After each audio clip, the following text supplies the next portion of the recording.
देखिए, अगर आपकी जमीन की रजिस्ट्री नहीं हुई है, आप अपनी जमीन की रजिस्ट्री करवाना चाहते हैं, तो आपको मैं बता दूं आज 17 दिसंबर है और आज की तारीख से लैंड रजिस्ट्रेशन के नियमों में बदलाव हो गया है, यानी कि रूल्स को बदल दिया है। तो अब क्या नए रूल्स हैं, किस हिसाब से आप लोग रजिस्ट्रेशन करवा सकते हैं अपनी लैंड के लिए, क्या करने की जरूरत इसमें आपको होगी, अब इस चीज की जानकारी मैं आपको दूंगी। पर शुरुआती अपडेट में मैं आपको ये बताना चाहूंगी कि जो नए रूल्स सामने आए हैं, जो नई पॉलिसी बदली गई है, इसमें आपका बहुत बड़ा फायदा है। इसमें आपका समय, पैसा और चक्कर, ये तीनों चीजें बचेंगे, यानी कि आपका पैसा बचेगा। जो एक्स्ट्रा पैसा आप लगाते थे अब ऐसा नहीं होगा, बिल्कुल उतने ही पैसे लिए जाएंगे जितने लैंड रजिस्ट्रेशन के लिए जरूरी होंगे। कोई भी थर्ड पार्टी इसमें पैसा अपना नहीं ले सकते। जिस तरह हम कहते हैं कि किसी से जल्दी काम करवाना है तो उसको पैसे देकर करवाएं, ऐसा कुछ नहीं होगा। ऑनलाइन प्रोसीजर सारा हो चुका है, तो आपको सिर्फ उतना ही पैसे देने हैं जो आपकी लैंड की रजिस्ट्रेशन के लिए लगेंगे।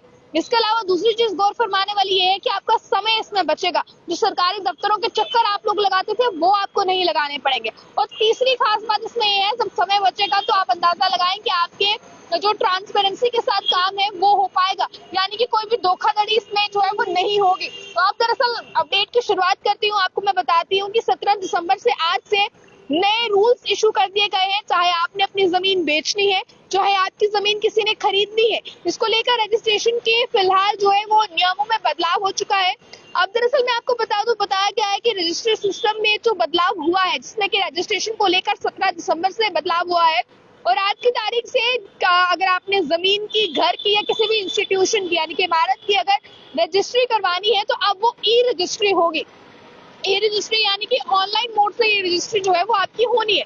बताया गया है इसकी इम्प्लीमेंटेशन जो है वो डिस्ट्रिक्ट रजिस्ट्रेशन ऑफिस में जो है वो बड़े पैमाने पर जितने भी लैंड बायर्स हैं, जो जमीन खरीद रहे हैं या सेलर्स हैं जो बेच रहे हैं, उनको इसमें कहीं ना कहीं फैसिलिटेट किया जाएगा। और इसमें अब बताया ये क्या है कि सब डिस्ट्रिक्ट रजिस्ट्रार इसको लेकर मनीष कुमार ये कहते नजर आए हैं कि ई रजिस्ट्री को लेकर जो है फ्रॉड्स रुक सकते हैं। जब ई रजिस्ट्री होना शुरू होगी तो जितने भी फ्रॉड्स होते हैं वो इसमें रुक सकते हैं। और ज्यादा जानकारी के बाद इसमें ये बताई गई है कि ट्रांसपेरेंसी के साथ जो है वो काम होगा, तो लोग इसके चलते जो है वो काफी, आपको बता दें, लोगों को काफी जो है वो सहूलियत इसके चलते जो है प्रोवाइड होने वाली है। अब इसी के चलते बताया गया है कि ये सिस्टम ऑलरेडी इंप्लीमेंट हो चुका है और कुछ सब रजिस्ट्रार ऑफिस में ये चीज जो है वो पहले से इंप्लीमेंट हो चुकी है, जिसके बाद पारू, मोतीपुर, कटरा और सकरा, इन डिस्ट्रिक्ट्स में ये चीजें जो है वो पहले से इंप्लीमेंट है। बाकियों में जो है वो 17 से यानी कि आज से इंप्लीमेंट हो चुकी है।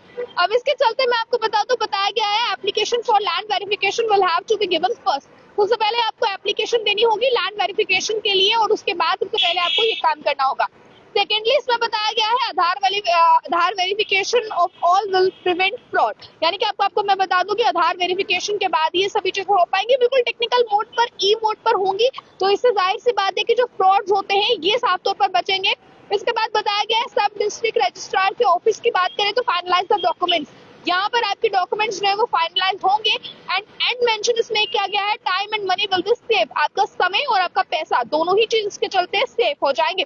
अब अगर आपने अपनी जमीन को बेचना है, किसी ने आपकी जमीन को खरीदना है, तो जो रजिस्ट्री के डॉक्यूमेंट्स रहते हैं, पूरी तैयारियां रहती हैं, ये अब ऑनलाइन मोड से होंगी, ई रजिस्ट्री के मोड से होंगी, जिससे कि आपको काफी ज्यादा सुविधा मिलने वाली है। तो इस इंपॉर्टेंट इन्फॉर्मेशन को आप किस तरह से देखते हैं, इसे अपने दोस्तों के साथ भी शेयर कीजिएगा, खासकर जितने भी इसके चलते लैंड ऑनर्स हैं या जो प्रॉपर्टी डीलर्स हैं उन तक ये खबर पहुंचाएगा। ज्यादा जानकारियों के लिए देखते रहें कैमरा पर्सन को दीजिए इजाजत।